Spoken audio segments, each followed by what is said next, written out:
ನಮ್ಮ ಈ ಒಂದು ನನ್ನ ಸಂವಿಧಾನ ವಿಚಾರದಲ್ಲಿ ಆಗಮಿಸಿದಂಥ ಎಲ್ಲ ಮಿತ್ರರೇ,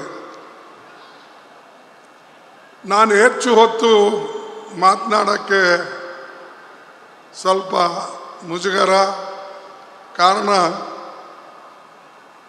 ನಮ್ಮ ಜಿಲ್ಲೆಯಿಂದ ಒಬ್ಬ ಹಿರಿಯ ಸದಸ್ಯ, ಕಾಂಗ್ರೆಸ್ ಪಕ್ಷದ ನಾಯಕ, 5 ಸಲ MLA ಆಗಿ ಆರಿಸಿ ಬಂದಂಥ ರಾಜಾ ವೆಂಕಟಪ್ಪ ನಾಯ್ಕ ಅವರು ನಿಧನರಾಗಿದ್ದಾರೆ ಮಣಿಪಾಲ್ ಆಸ್ಪತ್ರೆಯಲ್ಲಿ.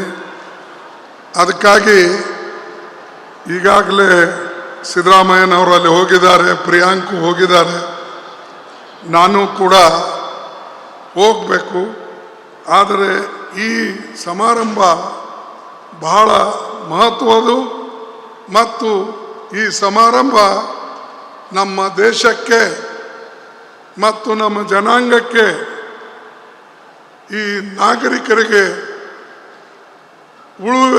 ಉಳಿಸ್ತಕ್ಕಂಥ ಕೆಲಸ ಮಾಡತಕ್ಕಂಥ ಕಾರ್ಯಕ್ರಮ ಇರೋದ್ರಿಂದ ನಾನು ಇಲ್ಲಿ 4 ಮಾತಾಡಿ ಹೋಗಬೇಕು ಅಂಥೇಳಿ ನಿಂತಿದ್ದೇನೆ.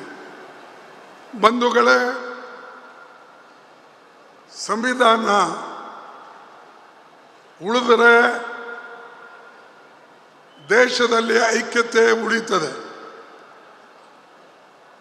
ಪ್ರಜಾಪ್ರಭುತ್ವ ಉಳಿದರೆ ದೇಶದಲ್ಲಿ ಎಲ್ಲರೂ ಸುಖ ಸಮೃದ್ಧಿಯಿಂದ ಬಾಳ್ತಾರೆ. ಆದರೆ ಇವತ್ತು ಸಂವಿಧಾನ ಉಳಿಸ್ತಕ್ಕಂಥದ್ದು, ಸಂವಿಧಾನ ಬಗ್ಗೆ ಕಾಳಜಿ ಇಟ್ಟುಕೊಂಡು ಕೆಲಸ ಮಾಡ್ತಕ್ಕಂಥ ಸರ್ಕಾರ ಇವತ್ತು ಕೇಂದ್ರದಲ್ಲಿ ಇಲ್ಲ. ಯಾಕೆಂದರೆ ಸಂವಿಧಾನದ ಯಾವುದೇ ತಿದ್ದುಪಡಿ